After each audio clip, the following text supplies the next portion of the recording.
Hello friends, कैसे हैं आप सब। आशा करती हूँ बिल्कुल फिट एंड फाइन होंगे। आज मैं आपके साथ शेयर करने जा रही हूँ मेरी प्रेगनेंसी स्टोरी कि मेरी प्रेगनेंसी के अंदर क्या अप्स एंड डाउन्स रहे और कंसीव करने में क्या क्या प्रॉब्लम्स आई। तो चलिए स्टार्ट करते हैं। मैं आपको उससे पहले ये बता देती हूँ कि मेरी शादी हुई थी अगस्त 2013 में और कोहाना को मैंने कंसीव किया 17 जून 2018 को। तो इतना ज़्यादा टाइम पीरियड बाद क्यों कंसीव किया, क्योंकि कोहाना से पहले मेरे 5 बार मिसकैरेज हो चुके थे। लाइक अगर मान के चलें तो हर साल के अंदर एक हो रहा था, जिसकी वजह से मेरी बॉडी के अंदर मतलब फिज़िकली और मेंटली दोनों तरीके से मैं बीमार पड़ती चली गई। तो उसके लिए मैं अलग से आपको एक वीडियो बताऊंगी। और हाँ, एक चीज़ मैं आपको बता देती हूँ, अगर मेरी वीडियो थोड़ी सी लंबी हो जाए या मैं बार बार ऑफ टॉपिक चली जाऊँ तो उसके लिए आई एम रियली सॉरी। मैं आपको पहले ही बोल देती हूँ, क्योंकि ये टॉपिक थोड़ा सा ऐसा है ना कि जब आप बात करते हैं उस चीज़ की तो बहुत डीप जाके बहुत सारी चीज़ें हम बोल देते हैं। और आप लोगों से एक रिक्वेस्ट है कि अगर आपने अभी तक मेरा चैनल सब्सक्राइब नहीं किया है तो 1 सेकेंड लगेगा, आप प्लीज़ मेरे चैनल को जाके सब्सक्राइब कर दीजिए ताकि मेरी आने वाली वीडियो की नोटिफिकेशन आपको मिल जाए। तो मैं आपको बताती हूँ, 2013 में शादी हुई। कुछ टाइम बाद जब मैंने कंसीव किया, फिर मिसकैरेज हो गया, फिर कंसीव किया, फिर हुआ। तो ऐसे ही बहुत टाइम तक चला, जिसकी वजह से मैं काफ़ी ज़्यादा डिप्रेशन में थी। मेरा डिप्रेशन का ट्रीटमेंट भी चल रहा था। तो तब 2018 में मैंने सारी मेडिसिन, मतलब 1 तारीख को मैंने सोच लिया था, 1 जनवरी को 2018 को मैंने ये सोच लिया था कि अब मैं कोई मेडिसिन नहीं लूँगी, कोई भी ट्रीटमेंट नहीं लूँगी। अगर बेबी होना होगा तो हो जाएगा, मैं अब टेंशन नहीं लूँगी। तो मैंने ये खुद को प्रॉमिस किया कि मैं कोई भी टेंशन नहीं लूँगी। तो हमने जब बेबी प्लान करने का छोड़ दिया, बिल्कुल भी उस चीज़ को माइंड में नहीं रखा। तो मई में मेरी सिस्टर का रोका था और 17 जून को मुझे पता चलता है कि मैं प्रेग्नेंट। 10-15 दिन पहले मेरी सिस्टर के रोके की सारी प्रिपरेशन मैंने करी, फिर सारी शॉपिंग वगैरह ये सब चीज़ें करना। और उसके बाद जिस दिन रोका था, ऑब्वियसली जब आपको सारी बर्डन आपके ऊपर हो तो बहुत टेंशन होती है, क्योंकि पापा भी बाहर थे दिल्ली से, तो सारी प्रिपरेशन मुझे करनी थी। मदर मेरी है नहीं, तो भाई ने और मैंने मिलकर सारा अरेंजमेंट्स वगैरह किया। तो काफ़ी ज़्यादा उसकी टेंशन थी मुझे।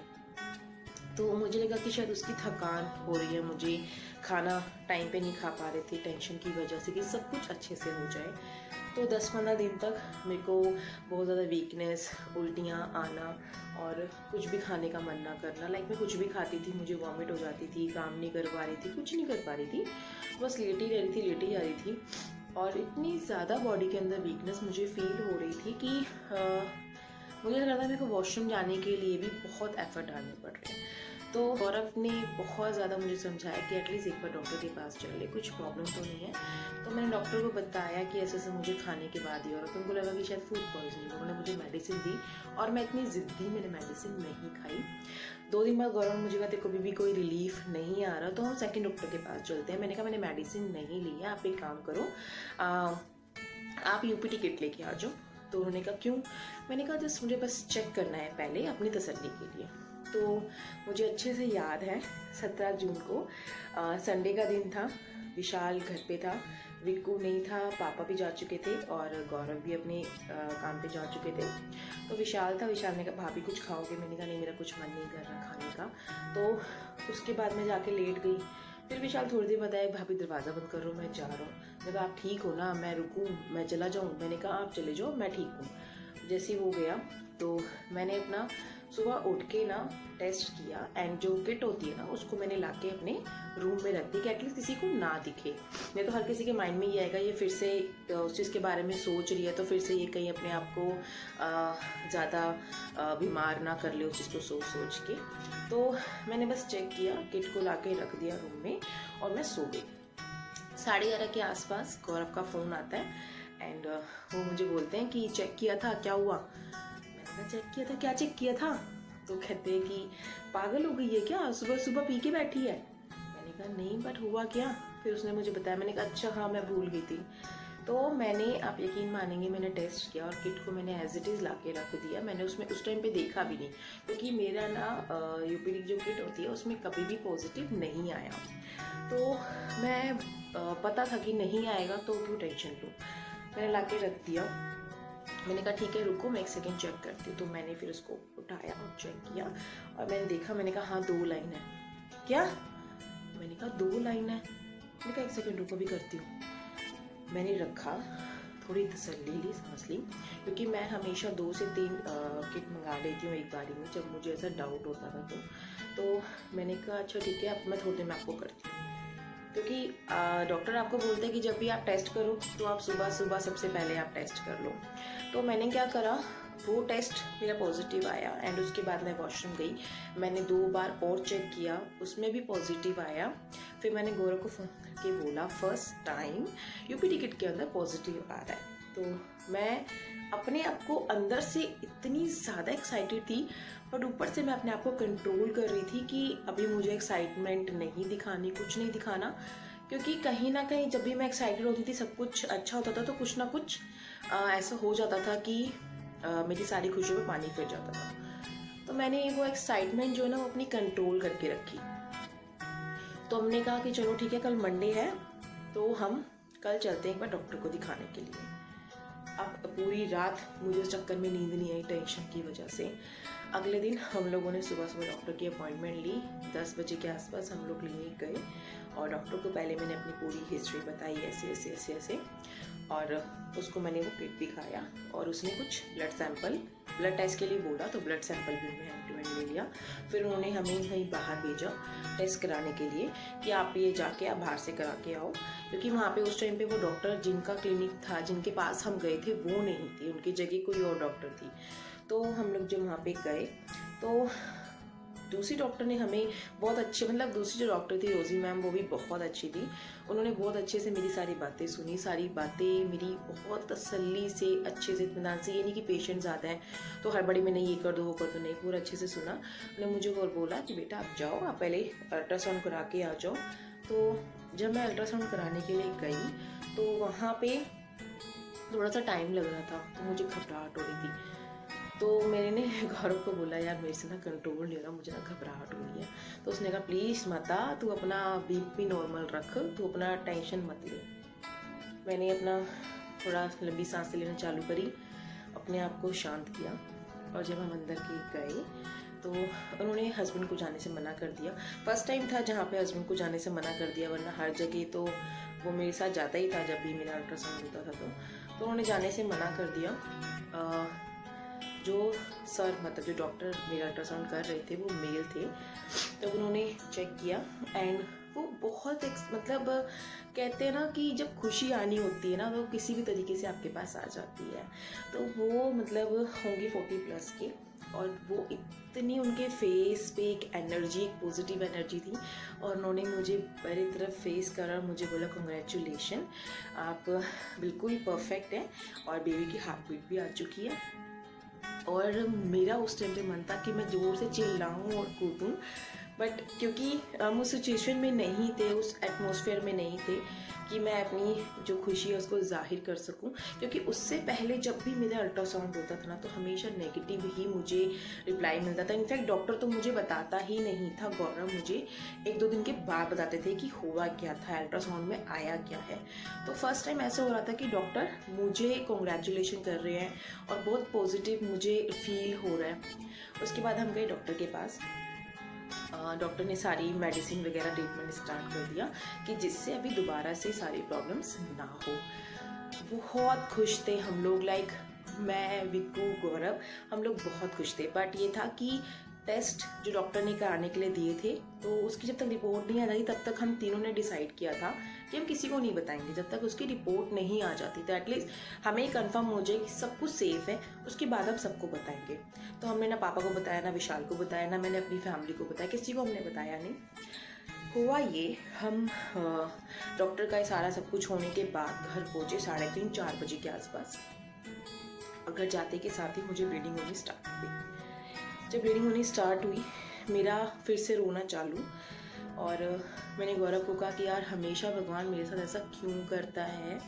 मैं कहते हैं ना किसी के पैरों के नीचे ज़मीन खिसक जाती है, तो वो वाला फील मुझे हो रहा था। बिकॉज दोनों जगह से इतना अच्छा मुझे रिस्पॉन्स मिला, मैं इतनी खुश थी। और उसके बाद ये बात मुझे सुनाई दी, डॉक्टर को फ़ोन किया, उसने कहा कि आप टेंशन मत लो, आप आ जाओ, आप एडमिट हो जाओ। अब अचानक से आप एडमिट हो जाओ।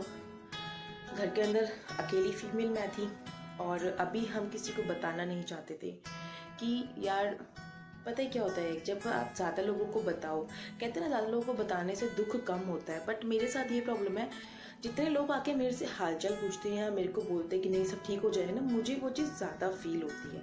तो मेरा ये था कि अभी नहीं बताना, अगर सब कुछ नहीं ठीक होता तो हम तब भी किसी को नहीं बताएंगे, और ठीक होगा अच्छा जब सब कुछ डॉक्टर कहेगा कि आप बता सकते हो कि आपको कोई प्रॉब्लम नहीं है, तभी हम किसी को बताएंगे। हॉस्पिटल जाके डॉक्टर ने सीधा मुझे बेड पे लेटा दिया कि बिल्कुल कंफर्टेबल आप कपड़े पहन लो, बिल्कुल आप बिल्कुल रिलैक्स हो जाओ। और तो जब हम गए तो डॉक्टर ने इस तरीके से ड्रिप वगैरह चढ़ा दी और मेरे बेड के पैरों के नीचे ईंटें लगवा दी और मेरे को सर के नीचे पिलो बोला कि आपने नहीं लगाना, और मेरे पैरों के नीचे भी पिलो लगवा दिए। जाने के बाद मुझे वॉमिट होनी चालू हो गई, तो डॉक्टर ने मुझे कहा कि ये वॉमिट नहीं होनी चाहिए, क्योंकि वॉमिट होती तो प्रेशर आता, तो डॉक्टर ने मुझे फटाफट से वॉमिट की टैबलेट वगैरह प्रोवाइड कराई और बोला कि आप ये मेडिसिन आपने खानी चाहिए, आपको वॉमिट आए या ना आए, क्योंकि आपको अगर वॉमिट आएगी तो प्रेशर लगेगा और ब्लीडिंग और ज़्यादा फ्लो में होगी। तो डॉक्टर उसी टाइम पे अल्ट्रासाउंड नहीं कर सकती थी, क्योंकि सेम डे पे सोनोग्राफी 2 बार नहीं होती, मतलब सेम डे पे अल्ट्रासाउंड शायद 2 बार नहीं कर सकते जब तक कुछ ज़्यादा इमरजेंसी ना हो। तो डॉक्टर ने कहा कि हम 1 हफ्ते या 10 दिन बाद हम दोबारा अल्ट्रासाउंड करके देखेंगे, अभी हम अल्ट्रासाउंड नहीं करेंगे, अभी आपको सिर्फ हम मेडिसिन देंगे। तो उसने ऐसे फिजिकली चेकअप वगैरह किया और मुझे मेरी मेडिसिन स्टार्ट कर दी। अब हुआ ये कि घर के अंदर कोई फीमेल नहीं है, डॉक्टर ने बोला घर का खाना खा, मतलब साफ़ सुथरा घर का खाना खाना है, मिर्च मसाले नहीं खाने, ऑयल वगैरह अच्छा मतलब नहीं खा, मतलब ऑयल वगैरह नहीं खाना, और जो भी खाना खाना है आपने बहुत हेल्दी खाना है।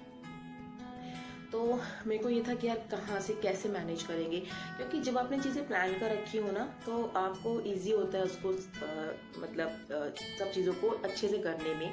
बट जब आप अनप्लान हॉस्पिटल पहुंच जाओ, घर के अंदर आप एक लौती फीमेल हो, जिसमें कि गौरव को ये भी नहीं पता कि उसके कपड़े कहाँ रखे होते हैं, तो उस सिचुएशन में मेरे को था कि यार पता नहीं कैसे मैनेज होगा कैसे नहीं होगा। बट गौरव ने बोला कि सब ठीक हो जाएगा, तू टेंशन मत ले, हम अपने आप सब ठीक कर देंगे। उस टाइम पे विशाल टूर पर था, पापा आए शाम को, तो उन्हें गौरव ने बताया। अब गौरव ने उनको क्या बताया ये तो वही जानते हैं, बट वो जब अंदर आए उन्होंने बहुत चिल नॉर्मल मेरे साथ बिहेव किया, मतलब ऐसा कुछ नहीं किया कि मैं पैनिक हो जाऊँ या मैं रोने लगूँ कि कैसा क्यों है, बहुत नॉर्मली था। डॉक्टर ने मुझे कहा कि 1 वीक आपको जो है यहाँ पे रुकना होगा। तो मैंने अपने माइंड को प्रिपेयर किया कि 1 वीक की बात है, सब कुछ ठीक हो जाएगा। दूसरा चैलेंज मुझे ये आया कि डॉक्टर ने कहा कि आपको बेड पर ही सब कुछ करना है, लाइक खाना भी आपको लेटे लेटे खाना है, हल्की सी करवट लेके हल्का सा नेक ऊपर करके आपको खाना खाना है, उसके लिए भी आपको नहीं बैठना, वॉशरूम भी आपको सुसु पोटी सब आपको बेड पे करना है। तो मैंने कहा यार ये मैं कैसे करूँगी, मतलब बहुत खुद को अनहाइजीनिक सा फील हो रहा था मेरे को, यार मैं ये नहीं कर सकती। तो मैंने डॉक्टर को नहीं बताया। मैं क्या करती थी, वॉशरूम के लिए मैं जाती थी और बहुत जल्दी होके आ जाती थी, मतलब स्लो स्लो चल के जाती थी। तो मेरा जो रूम था उससे मतलब 10 कदम पे ही वॉशरूम था, मतलब मेरे बेड से, सॉरी रूम नहीं, मेरे बेड से 10 कदम पे ही वॉशरूम था। तो मैं स्लोली चल के जाती थी और स्लोली चल के आके बैठ जाती, मतलब थोड़ी देर बैठती थी या करवट लेती थी, फिर मैं लेट जाती थी। तो उससे हुआ ये कि जो मेरी ब्लीडिंग है ना वो रुक नहीं रही थी। तो डॉक्टर को मैंने नहीं बताया, जो स्टाफ था उन्होंने बताया कि मैम ये नहीं मानती, ये जाती हैं। तो डॉक्टर जो इनके पास मैं फ़र्स्ट टाइम जाना चाहती थी, जिनका मुझे बताया था किसी ने कि आप उन डॉक्टर के पास जाना, तो 3 दिन बाद वो डॉक्टर आ गई थी। जब वो डॉक्टर मेरे से मिली ना, तो लाइक मुझे ऐसा फील हुआ कि उस डॉक्टर के अंदर एक टीचर, एक बड़ी बहन, एक माँ, एक सब चीज़, मतलब एक ऐसी डॉक्टर जिसके साथ मैं बहुत कंफर्टेबल थी, मतलब मैं उनको हर चीज़ बोल भी सकती थी और मैं उनकी सारी बातें सुनती भी थी। तो मैं इतनी ज़्यादा उनसे डर गई पहली बार उनको देख के। उन्होंने मुझे क्लियरली बोला बच्चा चाहिए, मैंने कहा हाँ। तो फिर जो मैं बोलूँगी वही करना है, अगर वो नहीं करना तो बोरिया बिस्तर उठाओ और जाओ यहाँ से, मुझे आपसे कोई मतलब नहीं है, मैं नहीं चाहती कि मेरा नाम खराब हो। तो मैंने गौरव से कहा यार ये तो डॉक्टर मुझे डांट के चली गई, फिर तो सुनती नहीं किसी की भी। मैंने कहा ठीक है, हाँ मैं सुनूंगी। मैं बिल्कुल सीरियस हो जाऊंगी। बट मेरे को बेड पे वॉशरूम में मतलब सुसु बॉडी बेड पे मेरे से नहीं हो पा रहा था। तो मैंने उनको बोला, तो उन्होंने मैम ने एक सोल्यूशन निकाला कि आप चेयर पे पोट को रखे, आप वहीं पे करेंगे, आप चल के भी इतना दूर नहीं जाएंगे। किसी तरीके से मेरे 7 दिन बीते। 7 दिन बीतने के बाद जब दोबारा से अल्ट्रासाउंड 10 दिन बीते। 10 दिन के बाद जब दोबारा से अल्ट्रासाउंड हुआ, तब पता चला कि अभी भी जो बेबी है वो थोड़ा जो अपनी एक जगह है उससे थोड़ा सा नीचे है, और अभी भी मैं बैठ नहीं सकती, और अभी भी थोड़ा रिस्क है। तो डॉक्टर ने कहा कि अभी इसको 10 दिन हम और रखेंगे।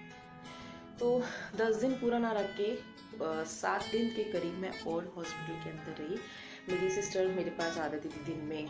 मेरी सिस्टर्स मतलब जो मेरी रियल सिस्टर है शिल्पी, मेरी कज़न शिवानी, सिमन, तो ये सब दिन में आए थे, मेरा मूड चेंज कराते थे, क्योंकि डॉक्टर ने बोला था कि इसके आसपास का एनवायरनमेंट बहुत पॉजिटिव रखो। बिकॉज जो मैंने उसको बताया मेरी डिप्रेशन का ट्रीटमेंट है और, तो उन्होंने बोला कि इसको जितना पॉजिटिव रखो, इसका बीपी हाई नहीं होना चाहिए, एक खुशी वाला एक माहौल में इसको आप रखो।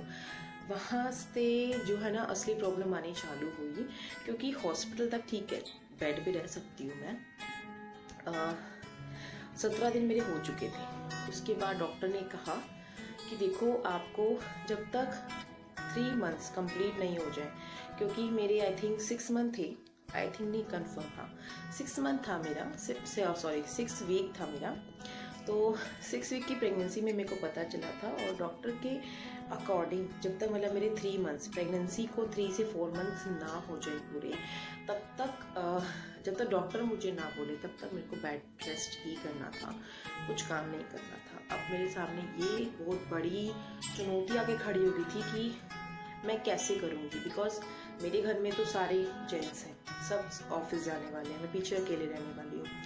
तो मेरे को बोला कुछ लोगों ने कि तू ना परमानेंट एक सर्वेंट अपने पास रख ले, जो कि तेरा ध्यान रखे और खाने पीने का सब कुछ कर ले। बट वो जो अमाउंट होता है ना उसका 10,000 रुपये हर महीने उसको देना, प्लस मेडिकल ट्रीटमेंट और प्लस आने वाली चीज़ों को लेके, तो वो बहुत ज़्यादा हमारे बजट से ऊपर जा रहा था, तो वो हम अफोर्ड नहीं कर सकते। फिर हमने सोचा कि अब क्या करें, कहाँ जाएं। तो मेरे हस्बैंड ने कहा कि तू बड़ी मम्मा के घर चली जा, मतलब मेरे जो हस्बैंड की ताई जिनको बोलते हैं उनके घर चली जा। बट यार एक कंफर्ट लेवल नहीं था, क्योंकि एक तो इन लॉज में, प्लस आप बेड पे ही लेटे रहोगे, कुछ नहीं करोगे, तो 1 दिन 2 दिन हफ्ता चल जाएगा, 3-4 महीने इस तरीके से मैं कंफर्टेबल नहीं थी।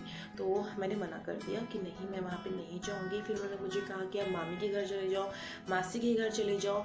मैंने कहा यार मैं वहाँ पे कंफर्टेबल नहीं हूँ, बिकॉज एक तो इन लॉज वाली बात भी आ जाती है, और प्लस मेरे को ये लगा कि यार मैं कभी उनके साथ टाइम नहीं मैंने इतना बिताया, और सडनली जब मुझे ज़रूरत है तो मैं उनके पास चली जाऊँ, तो मैं खुद को मतलब कंफर्ट नहीं मान रही थी उस जोन के अंदर।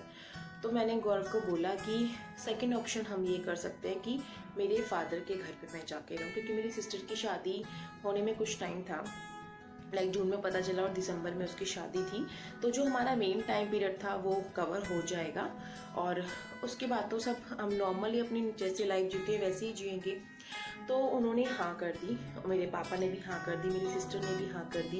इनफैक्ट मेरी सिस्टर ने कुछ टाइम पहले ही जॉब छोड़ दी थी, क्योंकि उसको पता था कि मेरे पास कोई नहीं है करने के लिए, क्योंकि ना मेरी मदर है ना मेरी मदर इन लॉ है। तो सब कुछ हाँ, दोनों बहनें एक दूसरे के लिए एज अ सिस्टर भी हैं, एज अ मदर भी हैं। जब मुझे उसकी ज़रूरत होती है तो वो मेरी हेल्प करती है, जब उसको मेरी ज़रूरत होती है तो मैं उसकी हेल्प करती हूँ। तो जब मैं घर पे गए तो बहुत स्लोली ड्राइव करके, लाइक गाड़ी की जो ड्राइवर की साथ वाली सीट होती है उसके ऊपर पूरा सीट को पीछे लिटा के पैरों को ऊपर करके बिल्कुल स्लो स्पीड पे, जितना स्पीड स्लो करके चला सकते हैं, कम से कम ब्रेक मार के।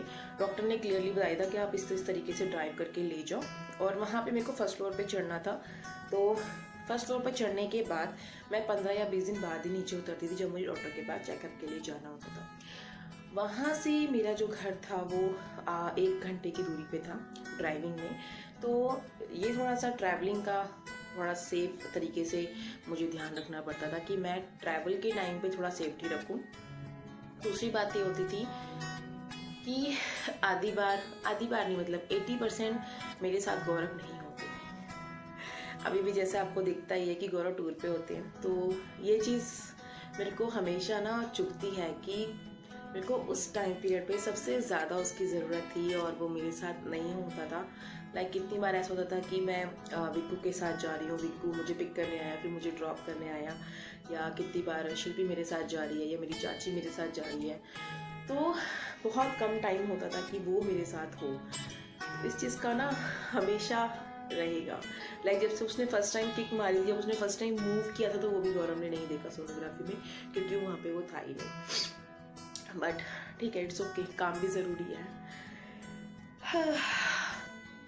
तो जैसे तैसे करके हम लोग जब घर पहुँचे ना, तो घर पे फर्स्ट फ्लोर पे जाना, डॉक्टर ने कहा कि बहुत स्लो आपको चढ़ना है। बट अब इतना स्लो मैं कैसे चढ़ती, खुद अपनी बॉडी को संभालना, उस तरीके से अपने आप को मूव करने में, थोड़ा समझने में टाइम लग जाता है। तो मैं बहुत स्लोली चढ़ के रूम में गई। रूम को उस तरीके से पापा ने पहले ठीक कर दिया था कि बेड के पैरों के नीचे दोनों ईंटें लगा देना, सर के नीचे नहीं लगाना। फिर मैं लेट गई जाते के साथ ही, और बहुत दिल से मैं थैंक यू बोलती हूँ, दिल से। मतलब मेरी बहुत ब्लेसिंग निकलती है मेरी सिस्टर के लिए। लाइक उसने इतना कुछ उस टाइम पे मेरे लिए किया, क्योंकि अगर आप प्रेग्नेंट हैं या आपने वो फेस किया है, तो आपको पता होता है कि ना, आपको पता होगा कि वो जो टाइम पीरियड है ना, आपके मूड इतने ज़्यादा स्विंग होते हैं। लाइक एक पल में आपको गुस्सा आ जाएगा, दूसरे पल में आपका मन चिड़चिड़ा हो जाएगा। और जब आप एक ऐसे सिचुएशन में हो ना, जहाँ पे आपको बेड पे लेटे रहना है, एक चार दीवारी के अंदर बंद रहना है, तो उस टाइम पे आप और ज़्यादा नेगेटिव हो जाते हो। यार ये क्यों हो रहा है, ये किस लिए हो रहा है, ऐसा क्यों हो रहा है। तो वो नेगेटिविटी इतनी ज़्यादा मुझे प्रॉब्लम करती थी। But thanks to my doctor, वो मुझे हमेशा कुछ ना कुछ मतलब असाइनमेंट देती थी कि हर 15 दिन में जब मैं उसके पास जाती थी, अच्छा ठीक है अब तू आएगी ना, तो तू ये करके जाइयो, अच्छा तू अब आएगी ना, तो तू ये करके जाइयो। और उसने मुझे हमेशा यही बोला कि अपना वेट साथ साथ लूज़ करो। मैं आपको, अगर मुझे पिक मिलेगी तो मैं आपको ज़रूर शो करूँगी इस वीडियो में कि मैं जब प्रेगनेंसी टाइम पे मेरा वेट कितना कम हो गया था। मतलब लोगों का प्रेगनेंसी टाइम में वेट काफ़ी ज़्यादा बढ़ जाता है, मेरा प्रेगनेंसी टाइम में वेट कम हो रहा था, और मैं मतलब मेरा लुक और ज़्यादा अच्छा लगने लगा था। मैं खुश हो रही थी कि यार मैं प्रेग्नेंट हूँ और मैं पतली भी हो रही हूँ, जिसमें कि मैं लेटे रहती थी। मैंने वॉक भी इतनी नहीं करी उस टाइम पीरियड में, और उसके बाद तो मैंने बहुत वॉक करी। मतलब लाइक जितना डॉक्टर बोलता था मैं उससे भी कहीं ज़्यादा चलती थी। सितंबर तो अगस्त तक ही मैंने बेड रेस्ट किया, मुझे सितंबर तक करना था। बट मैंने डॉक्टर को नहीं बताया, मैंने अगस्त के बाद से थोड़ा मतलब खाना में बैठ के खाने लगी, और थोड़ा हल्का सा ही रूम में खाना खाने के बाद 1-2 चक्कर लगा लेती थी। तो सब कुछ ठीक चल रहा था, कुछ भी ऐसी प्रॉब्लम फिर नहीं हो रही थी। मतलब मुझे कोई अकेला नहीं छोड़ता था। मेरी सिस्टर्स, चार चंडालनी चौकड़ी बोलते हैं हमें, मैं, शिवानी, सिमरन, शिल्पी, मतलब 3 एस और 1 सी। तो हम मतलब मेरे पास कोई ना कोई होता था, और रात को 3 बजे 4 बजे मुझे क्रेविंग हो जाती थी कि मुझे ये खाना है, और खाना है तो मतलब खाना है। और ईस्ट दिल्ली में ना ये चीज़ सबसे अच्छी है कि आपको लेट नाइट भी खाना मिल जाता है। तो मैं मंगाती थी, एक बाइट करती थी और फिर वो लोग खा लेते थे। तो जब भी मैं बोलती थी कि मुझे कुछ खाने की क्रेविंग हो रही है, तो बोलते थे हाँ हाँ मंगा लो, क्योंकि आपने तो खाना नहीं है, खाना तो हमने ही है ना। तो किसी तरीके से वो मेरा बेड रेस्ट वाला टाइम पीरियड बीता। और जब मैं डॉक्टर के पास जाती थी तो डॉक्टर खुश होती थी कि मेरा 3 किलो वज़न कम हो गया, 4 किलो मैंने अपना वज़न कम कर लिया। तो डॉक्टर मुझे कहती थी अच्छा 4 किलो की अगली बार 5 किलो कम करके आई हो, ठीक है। क्योंकि होता ये है ना, बेबी को ग्रो करने के लिए आपको हेल्दी चीज़ें डालनी होती है बॉडी के अंदर, और जब हम फालतू और चीज़ें खाते हैं ना, तो हमारी बॉडी पे फैट बढ़ाता है हमें। जो अगर मेरा भी जो फैट बढ़ रहा है ना, वो टाइम पे ना खाने से, और जो हम बाहर की चीज़ें खाते हैं या हम घर में भी ऑयली चीज़ें ज़्यादा खाते हैं, तो भी हमारा वेट उसी वजह से बढ़ता है। अगर हम हेल्दी डाइट लेना तो हमारा वेट इतना ना बढ़े। तो मैं बहुत हेल्दी डाइट उस टाइम पे लेती थी। लाइक 2 डॉक्टर ने मेरे को बोल रखा था खाने के लिए, मैं सब कुछ खाती थी, कोई भी ऐसी चीज़ नहीं थी मैं नहीं खा पाऊँ। तो उस टाइम 3 मंथ हो चुके थे पूरे कंप्लीट। मुझे नहीं पता था जो मलका मसूर की दाल होती है, पिंक वाली, मतलब जो धुली हुई दाल होती है मलका मसूर की, और छिलके वाली होती है, वो दाल काफ़ी गर्म होती है। वो अगर आप प्रेग्नेंट हो और आपका स्टार्टिंग का टाइम है और आपको डॉक्टर ने कुछ इस तरीके से बेड रेस्ट पे बोला हुआ, तो डॉक्टर ने मुझे मना नहीं किया था, बट मैंने वो दाल खाई और उसके बाद मुझे हल्की हल्की ब्लीडिंग होनी स्टार्ट हो गई। तो मुझे किसी मेरी नॉन पर्सन ने कहा कि प्रेगनेंसी के टाइम पे, स्टार्टिंग के टाइम पीरियड पे, लाइक 6 महीने तक वो दाल नहीं खानी चाहिए क्योंकि वो बहुत गर्म होती है। तो मैं आपको भी यहाँ पे यही बताऊंगी कि जो मलका मसूर की दाल धुली हुई होती है और छिलके वाली होती है, आप अपनी प्रेगनेंसी के टाइम पे, स्टार्टिंग के टाइम पे अवॉइड कीजिएगा। हेल्दी खाना खाएं, हल्का खाना खाएं, और रात के टाइम पे तो बहुत ही हल्का खाना खाएं। मैंने अपनी प्रेगनेंसी टाइम में ना सबसे ज़्यादा अगर मैं बात करूँ तो मैंने पास्ता बहुत खाया है, मैंने कड़ी बहुत खाई है, और पिज़्ज़ा मैंने बहुत खाया। मतलब बहुत का मतलब क्वांटिटी ज़्यादा नहीं, बट थोड़ा टाइम बाद थोड़ा अमाउंट मैंने खाया है। तो मेरा जब स्टार्टिंग में ये जो पहला 6 महीने का टाइम था, वो मेरे लिए ऐसा था कि मैं कोई परीक्षा दे रही हूँ, कोई मेरा इम्तिहान चल रहा है, जिसको अगर मैंने पार कर लिया ना, तो उसके बाद मुझे बहुत अच्छी खुशी मिलने वाली है। मैं मतलब अभी भी मेरा जो डिप्रेशन का ट्रीटमेंट के बाद, मतलब ट्रीटमेंट मैंने पूरा नहीं लिया, उसके बाद मैंने अपने आप को इतना ज़्यादा पॉजिटिव बना लिया है आज की डेट में भी, कि जो भी चीज़ मेरे पास है ना, मैं खुश हूँ उस चीज़ से।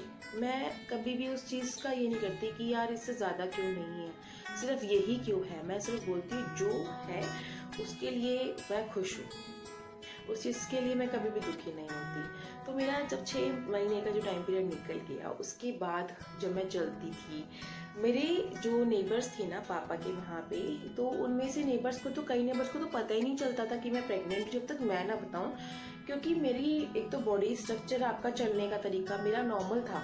मतलब कुछ ऐसा नहीं था कि अलग से पता चले कि ये प्रेग्नेंट है। प्लस मैं जो कपड़े पहनती हूँ थोड़े लूज ही पहनना पसंद करती हूँ, तो किसी को जब तब तक नहीं पता, तब तक मैंने खुद किसी को नहीं बताया। और कई लोगों को तो तब पता चला जब मेरी सिस्टर की शादी में वो लोग मुझसे मिले, अच्छा तू प्रेग्नेंट है? नहीं तो वो कहते थे तू पतली तो हो रही है, पेट अंदर क्यों नहीं कर रही, तू पतली तो हो रही है, पेट अंदर क्यों नहीं कर रही। तब उन्हें बोलती थी पेट कैसे अंदर करूँ, मैं प्रेग्नेंट हूँ, 8th मंथ प्रेग्नेंट हूँ। तो सब कुछ हुआ। 6 मंथ के बाद से हमने स्टार्ट कर दी शॉपिंग करनी। मैं प्रेगनेंसी में मैंने अपनी सिस्टर की शादी की सारी शॉपिंग करी है। मतलब जो भी देने लेने के कपड़े होते हैं, गिफ्ट्स वगैरह होते हैं, वो सारे मैंने शॉपिंग करी है। लाइक सरोजनी नगर हम लोग गए, चांदनी चौक गए, बहुत सारी जगह पे हम लोग गए।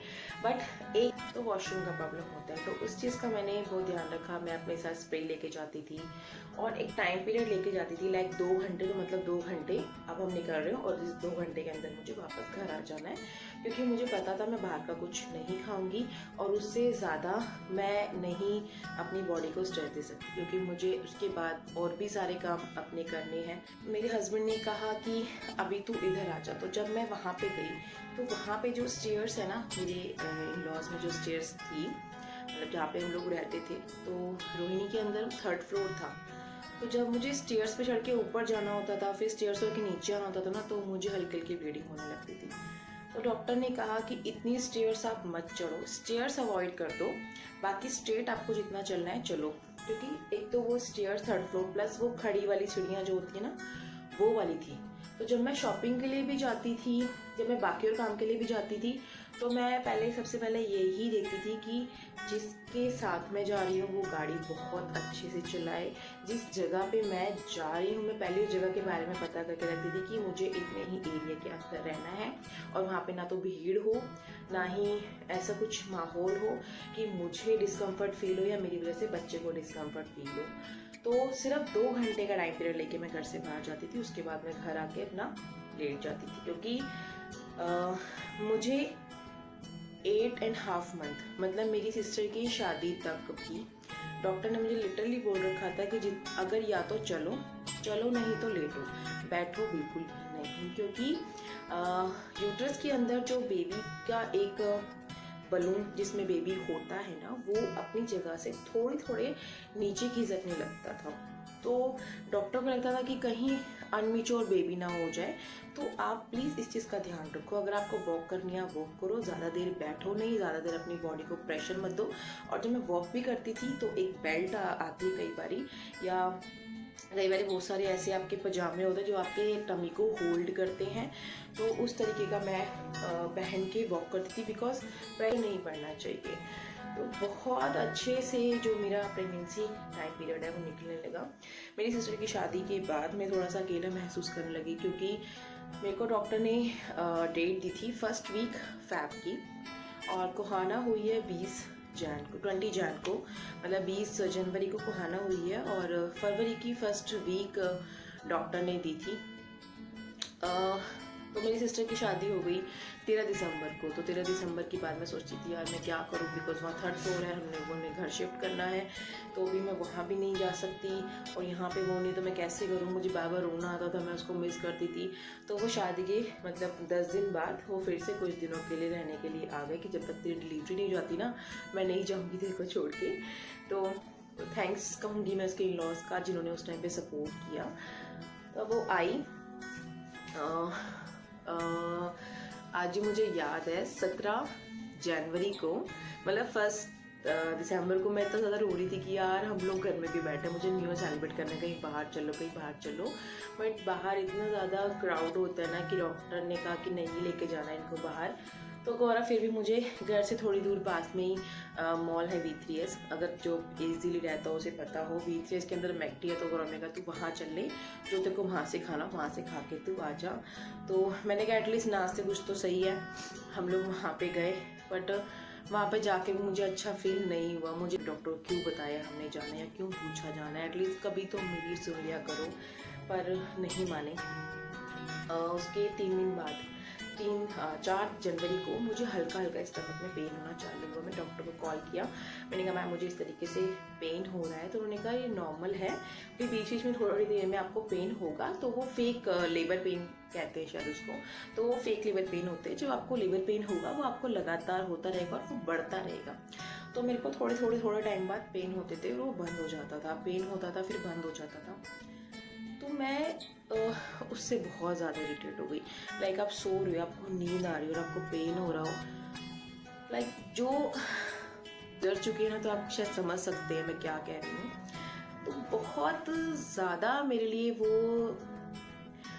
कहते हैं ना, दिन में तो सब मेरे साथ जाते थे, बातें करते थे, बट रात को मैं किसको बोलूँ कि उठो मेरे साथ बातें करो, क्योंकि 2-3 बजे तक तो वो फिर भी जाग जाते थे, और उसके बाद उन्होंने भी सोना है, उन्होंने अपने आगे क्लासेस भी लेनी थी।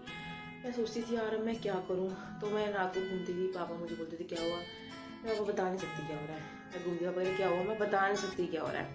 मैं अपने घर का जो आंगन होता है उसी में, मतलब बालकनी की साइड से, और वहाँ से घूमती थी। डॉक्टर ने मेरे को बोला जब आपको ऐसा कुछ हो तो आप घूमो, या तो पेन बढ़ जाएगा या बंद हो जाएगा। तो वो बंद हो जाता था 1-1.5 घंटे बाद, कई बार 15 मिनट बाद ही बंद होता, कभी बार 1 घंटे होता, कई बार पूरा दिन थोड़ा थोड़ा होता फिर बंद होता, थोड़ा थोड़ा होता फिर बंद होता था।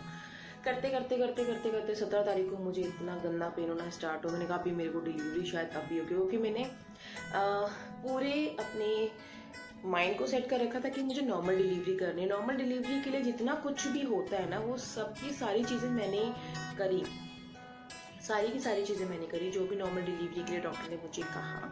तो मेरा था कि मुझे नॉर्मल डिलीवरी करनी है। तो मैं 17 तारीख को शाम के 4 बजे से लेकर रात के 2 बजे तक मुझे पेन होता रहा। तो घर के पास ना एक आंटी हैं, उषा आंटी, मतलब तो वो जैसे जो घर में डिलीवरी कराते हैं, मतलब दाई जिसको बोलते हैं, और वो नर्स भी रह चुकी हैं। तो उनको मैंने बुला के चेक करा है, तो उन्होंने कहा नहीं कुछ नहीं होने वाली डिलीवरी, टेंशन मत लो, बहुत टाइम है। तो अब मुझे उन्होंने बता दिया कि बहुत टाइम है, बट मुझे पेन हो रहा है, मैं उस पेन से गुजर रही हूँ, तो मैं उस चीज़ को संभालूँ कैसे। मेंटली मैंने कहा हाँ ठीक है सब ठीक है, बट वो पेन नहीं रुका। मतलब रात के 2-3 बज गए थे, और उसके बाद जब मेरे को तब मैं सोई। फिर 19 तारीख को दोपहर में मेरे को हल्का हल्का पेन हुआ। तो दादी ने मेरे को बोला कि तू दूध में ना घी डाल के पीना चालू कर दे इस टाइम पे, जिससे कि डिलीवरी में काफ़ी तेरे को आसानी हो। तो मैंने दूध लिया, उसमें 2 चम्मच घी डाला, उसको गरम गरम फेंटा और उसको मैंने पिया। तो उसके बाद मेरे को पेन थोड़ा सा पहले से ज़्यादा हो गया। मतलब मेरे पेन के अंदर ना मैं बोलूँगी 10 से 12% मेरा पेन और ज़्यादा बढ़ गया। तो मैं सोचा कि यार अब सब कुछ तैयार है, अब चलना है हॉस्पिटल। और यहाँ पे मैं आपको एक चीज़ और बता देती हूँ, कई लोग सोचते हैं कि बच्चे होने से पहले उसके कपड़े वगैरह नहीं लेने चाहिए, या पुराने किसी कपड़े मिल जाएं तो अच्छे हैं, वो ज़्यादा सही रहते हैं। देखिए, अगर आपके घर में किसी के बच्चे अभी हुए हैं और उनके कपड़े आप लेके उसको अच्छे से वॉश करके उसको धूप लगा के पैक करके रख दे तो बहुत अच्छी बात है। जैसे कि मेरे घर में कोई भी नहीं था जिनके बच्चे हों, तो मैंने नए कपड़े लिए। मतलब डॉक्टर ने मुझे जो चीज़ समझाई कि आप मार्केट से नए कपड़े लो, उसको 2-3 बारी अच्छे से वॉश करो, बिल्कुल माइल्ड डिटर्जेंट के अंदर। मतलब लिक्विड डिटर्जेंट आते हैं बच्चों के कपड़ों के लिए, बहुत सारे अवेलेबल हैं, आप कोई भी ले सकते हो। अच्छे से उसको वॉश करो, उसको धूप लगाओ और उसको अच्छे से पैक करके रख दो। तो लाइक 4-5 जोड़ी कपड़े मैंने लिए, और जो भी ज़रूरत की चीज़ें होती हैं उन्होंने पूरी लिस्ट मेरे को दे दी थी डॉक्टर ने कि ये आपकी है, ये बेबी की है। तो वो सारी चीज़ें प्रिपेयर करके मैंने एक बेबी का सूटकेस प्रिपेयर करके रखा हुआ था और एक अपना प्रिपेयर करके रखा हुआ था। जो भी ज़रूरत की चीज़ें थी वो ऑलरेडी मैंने सब तैयार रखी हुई थी कि जैसे ही मुझे लगेगा कि टाइम आने वाला है हम फटाफट से हॉस्पिटल जा सके, कोई हड़बड़ी ना हो। तो मैंने सारी चीज़ें लाइक ब्लैंकेट लेके, बच्चे के डायपर्स थोड़े से लेके, सारी चीज़ लेके मैंने पूरी तैयार करके रखी हुई थी। साथ में मेरा पूरा हॉस्पिटल का बैग तैयार था। 19 तारीख की रात को 2-2:30 बजे मेरा पेन इतना ज़्यादा था कि मेरी लिटरली चीखें निकल रही थी। मतलब मैं चिल्ला नहीं रही थी, बट ऐसा हो रहा था कि मैं बहुत तेज चिल्लाऊँ। फिर मैंने आंटी को बुलाया, तो उन आंटी ने मुझे कहा कि होने वाला है बट पूरा दिन लगेगा अभी होने में, मतलब 24 घंटे के करीब मान लो कि डिलीवरी होगी, पर हाँ आज या कल में हो जाएगी।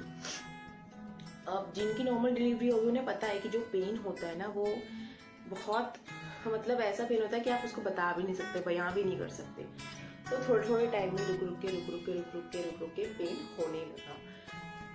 लगभग रात के 3:30 बजे थे और पेन इतना ज़्यादा होने लगा कि वो मेरे कंट्रोल में नहीं था। मतलब मेरा उसकी वजह से बीपी और पल्स ऊपर नीचे हो रहा था।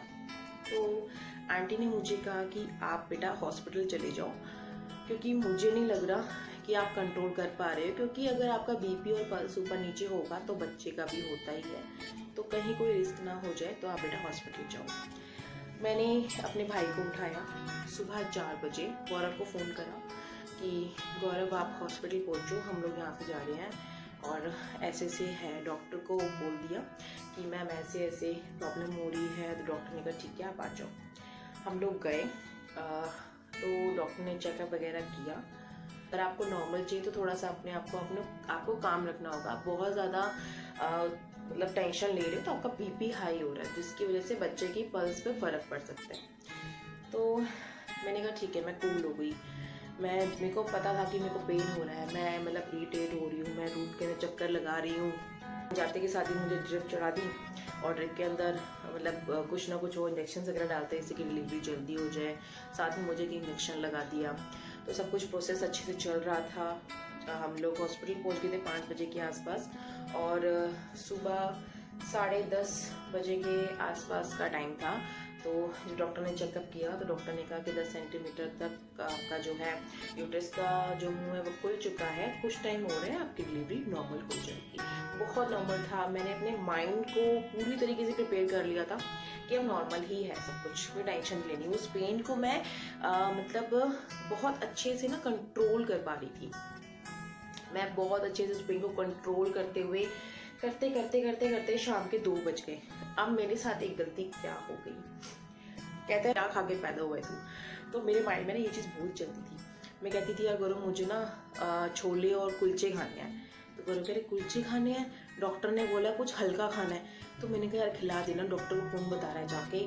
मैंने जो छोले और कुलचे जो आलू स्टफिंग वाले होते हैं ना, मैंने वो वाले मतलब थाली जो आती है पूरी, मैंने वो पूरी थाली खाई थी। मतलब सबने मैगी खाई और मैंने अकेली ने वो पूरी थाली खाई, लाइक 2 नान और वो छोले और साथ में एक लस्सी। मैं आराम से, दर्द हो रहा है बहुत ज़्यादा, मैं उस दर्द को कंट्रोल करते हुए वॉक कर रही हूँ।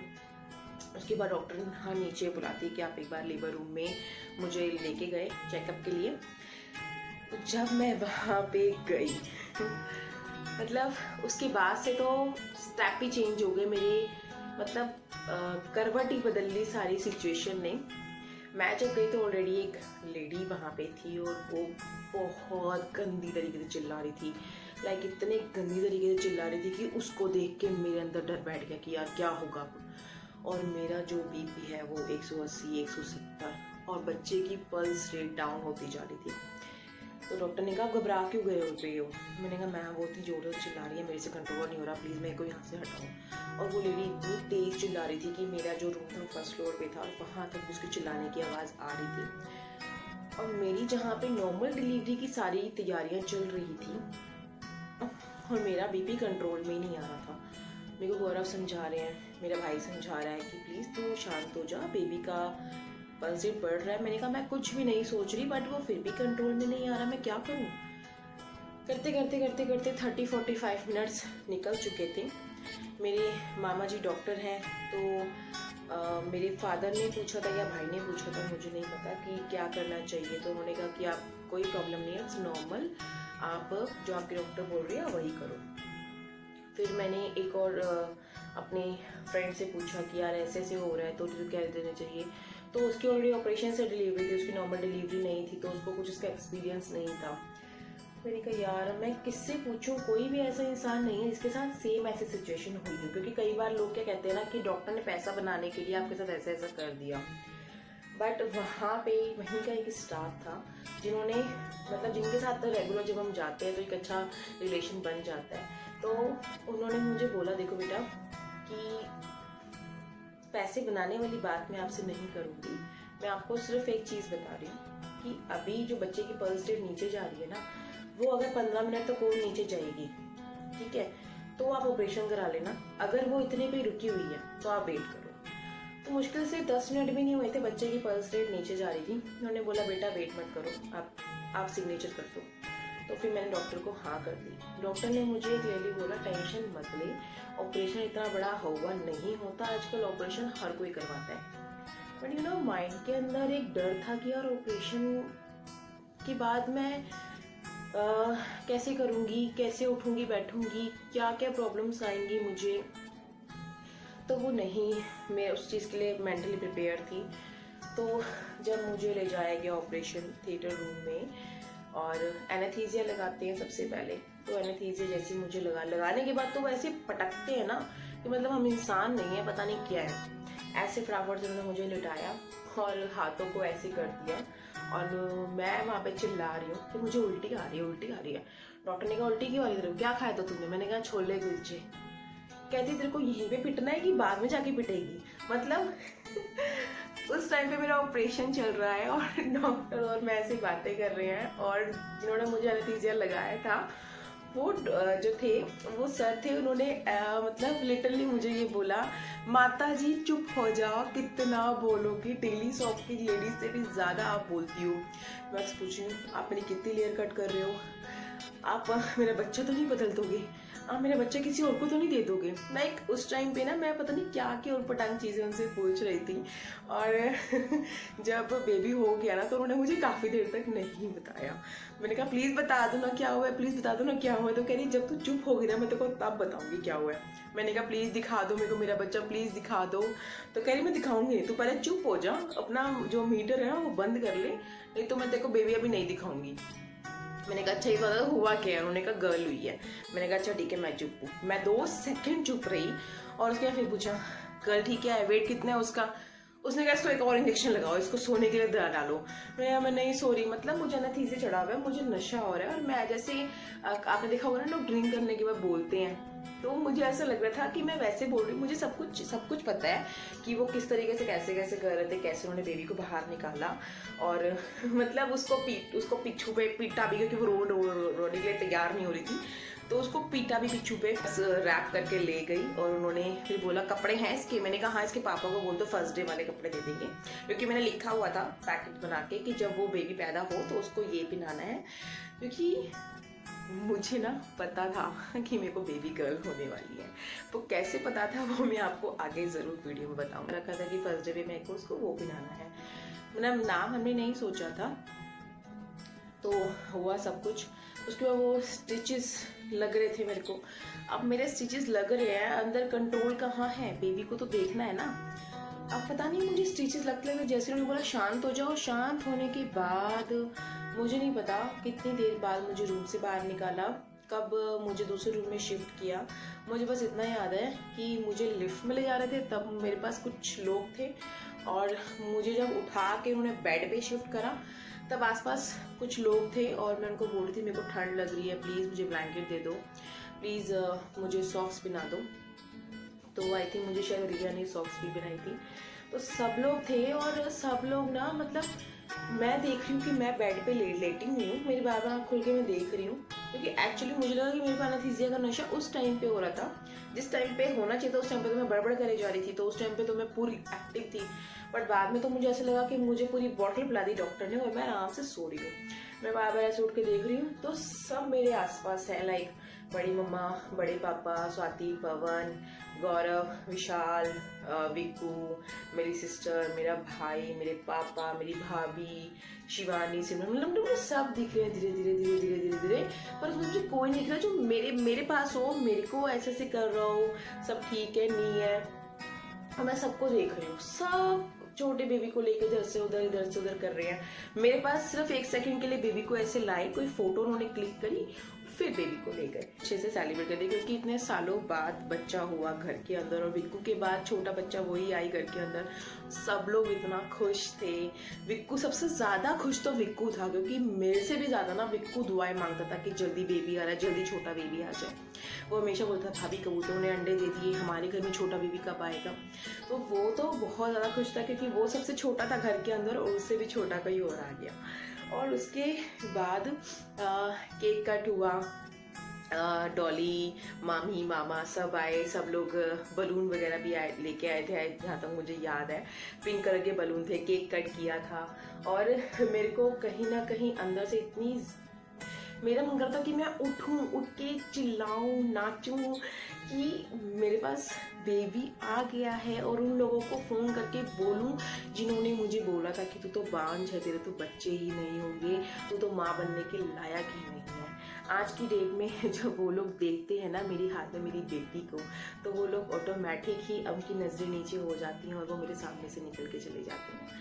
तो जब हम किसी की बातों का जवाब अपने अल्फाजों से नहीं देते ना, तो ऊपर वाला उसके जवाब अपने आप ही दे देता है। प्रेगनेंसी स्टोरी कैसी लगी बताइएगा ज़रूर। प्रेगनेंसी एंड डिलीवरी स्टोरी कैसी लगी बताइएगा। अगर मेरे चैनल को सब्सक्राइब नहीं किया है तो सब्सक्राइब ज़रूर कर दीजिएगा। वीडियो अगर पसंद आए तो लाइक कर दीजिएगा। आपको मेरी स्टोरी कैसी लगी बताइएगा ज़रूर। और आने वाले टाइम में मैं आपके साथ शेयर करूँगी कि मैंने अकेले कोहाना को कैसे संभाला, क्योंकि मेरी मदर इन लॉ है नहीं और किसी डोमेस्टिक हेल्प को हम अफोर्ड नहीं कर सकते थे रखना। तो अकेले मैंने किस तरीके से छोटी सी नन्ही सी जान को संभाला सी सेक्शन डिलीवरी के बाद, तो मैं आगे वाली वीडियो में आपके साथ ज़रूर शेयर करती हूँ। मिलूंगी आपसे अगली वीडियो में, तब तक के लिए नमस्कार।